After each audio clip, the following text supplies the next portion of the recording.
There we go. Hi everybody.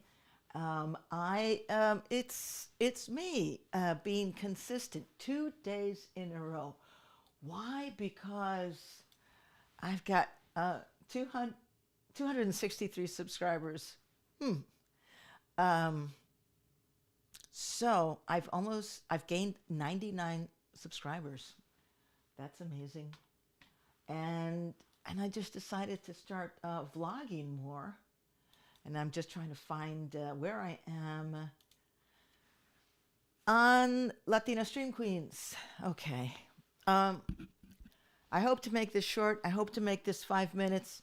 I hope this will be worth your time. Excuse me, I'm going to have a polar lemon lime seltzer. Uh, I don't know why I'm so into this, but I like it better than La Croix, and I don't know what this all is.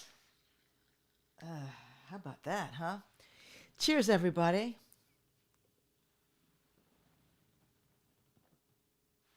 After listening to the playback, I realized that, and it might just be this microphone. Look at that.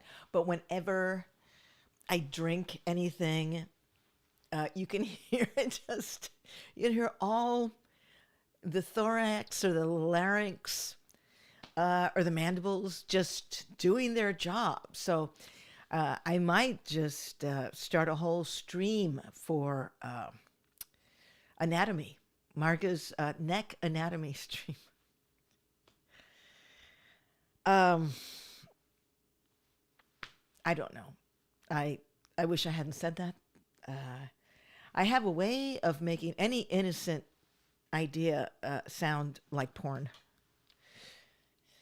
So tonight, just want to check in because this is the new section, Marga's vlog, how to stay sane in show business. I am doing a work in progress in San Francisco, and it's called All Ages with Marga Gomez. The seed of the show goes back to the quarantine, 2020, and to the conversation about the binary. And when we all started, not we all started, but some of us who hadn't thought about it started questioning, well, why she, why he?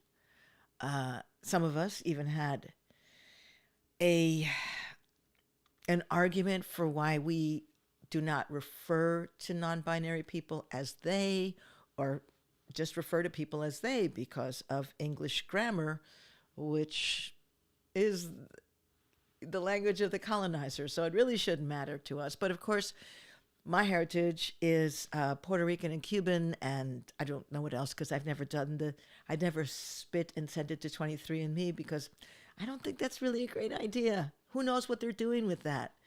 But I assume that I'm, lots, lots of communities, lots of countries in me.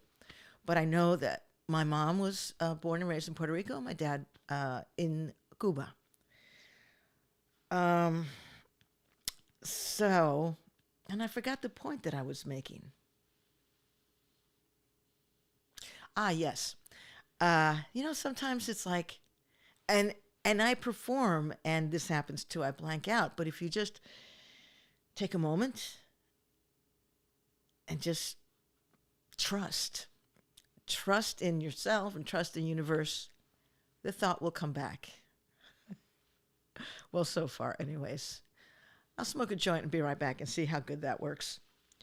I don't even smoke joints anymore because I don't really like being stoned. I mean, I have cannabis candy and I have, a vape pen. But when I get stoned, I just think uh, it's not fun. I think I don't know, for me, I think when life was easier, I guess there was a time when life was easier, kids. Um, but I did it again. Just calm down. I'm going to go on tangents, but I trust that I'm going to come back to the point that I was making is the show that I'm working on, All Ages with Margaret Gomez. And it began as this idea that I had, and this grant that I submitted to the Center for Cultural Innovation.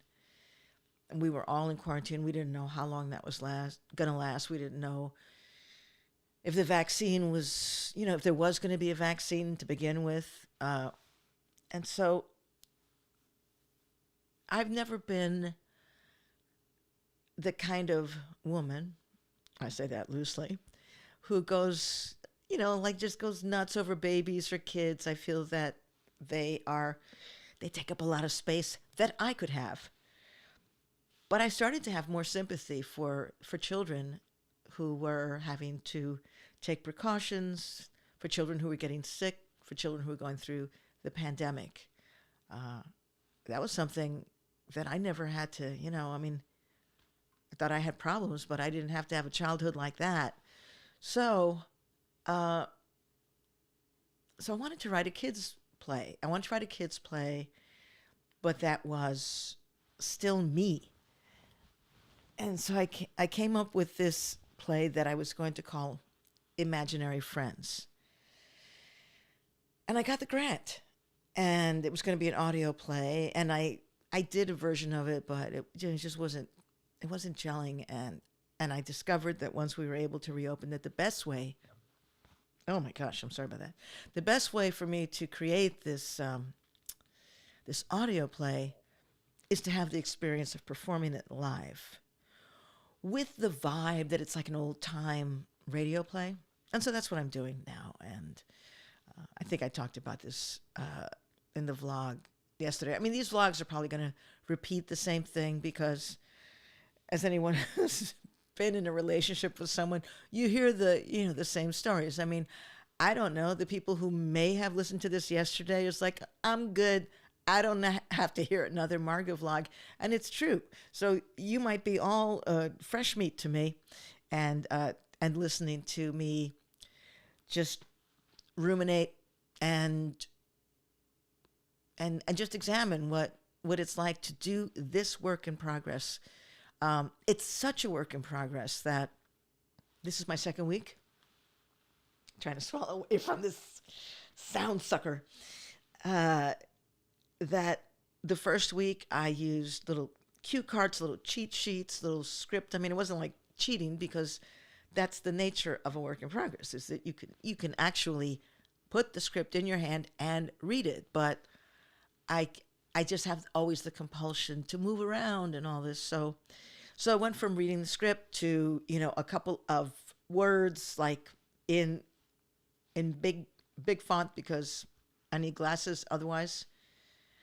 And tonight and last night we filmed it. I mean, I got this film team, and that was, unfortunately, I just feel like I wasn't quite ready, but the fact that there was a film team there, 4 cameras, mics on the floor, I wound up performing the show roughly. And it came in at 60 minutes, which is my goal, to always go, 55 to 60 minutes, like a generous therapy session. And tonight, such a small audience. It's amazing. It's just like the audience was like a diorama. I don't know. I think that's what a diorama is. Miniature audience, but wonderful. And I think I felt the story more than ever because it's a show about imagination. And I said to the audience, I'm going to imagine there's more of you. And I did it. And again, 60 minutes on the nose. And I was able to, because I know the events or the beats of the story, and even though it might not be word for word, I was able to change up my rhythm, to take moments to speed it up, and it was great. I mean, I really thank Brava Theater for giving me the opportunity to perform for an audience that clearly is not going to pay the bills. But but I do think someday soon, someday maybe in 2022, I'm gonna this is gonna click, and I'm gonna find the audience, and I think the key to that audience is to have families, is to have uh, you know, LGBT families coming to the show. I think that this will probably work for 10 years old and up, and that just creates a whole different vibe. But again, I appreciate the amount of people that come and the ages that come, and it really is a work in progress just by doing it. There wasn't even a lot of rewrites today, but it was fun. There was someone in the audience who, that's like a divorce trial, but there was someone in the audience who didn't have a mask. And as bad as my eyesight is without the glasses, I could just kind of see this gaping hole that was this nice man, but his mouth, he was laughing, and it's like, wait, I sense like something moving. Masks don't move like that. And it was like, and I stopped as soon as I figured out what it was. It was within the first 5 minutes of the show, and I said, "Excuse me, is everybody wearing a mask?" I wanted to, try to be a little bit more delicate. And then he says, "Oh no, I'm not. I didn't know." And it's like, "Oh, okay. Have you come from the future or the very past? Because we've been doing this in theater. You wear a mask, and I know that a lot of parts of the country no masks, and some theaters. But we happen to be in San Francisco where there is a surge, and the way not to get it and not to spread it is to wear a mask when you're in an enclosed space, I guess, unless you're eating, because that, of course, gives you immunity." Anyway, he was very nice about it, and he actually went down to the box office where they have extra masks, and I just kind of, ad-libbed, poked fun while he was gone. He came back, and he laughed more than anybody, which was good that he had the mask. So I think that was the big drama of the night. Was I got someone in the audience with no mask, so I'm going to have to be very careful at tomorrow. We're almost sold out, so that's exciting. I mean, we do half capacity so that everyone feels safe and is safer. And they can, everybody can just spread out, sit all over the room. We've put chairs, spaced the chairs out. And so tomorrow I'm going to be a little bit more not insistent, but just informative about how good it is to wear a mask and know that you're safe and you're keeping others safe. I don't wear a mask, but I also am. But no, there's no buts. It's like I am the performer, so nobody's going to come to a show to see me wearing a mask and doing the show. Just not done so far. Okay, I think that's all that I have to say. I'll take a little look and see if anybody is actually, no. There's 2 people watching. Hi. If you are watching and you have a comment or a question, but I don't think that there is anybody in the chat, I'm going to take a couple of sips. Oh, and I'll my seltzer just in case anybody, you, you person who's watching live, if you want to say hello or anything. But the reason what I do is oh my gosh. Oh, thank you for the like. You're amazing. I can't tell how long this, oh, yes, I can. I use a software called Ecamm Live. Okay, I'm at 14 minutes, so I wanted to keep it under 10. You know what? I kept my show at 60, so I guess I can just sort of expand with you. Oh my gosh. Hi. There is a comment. I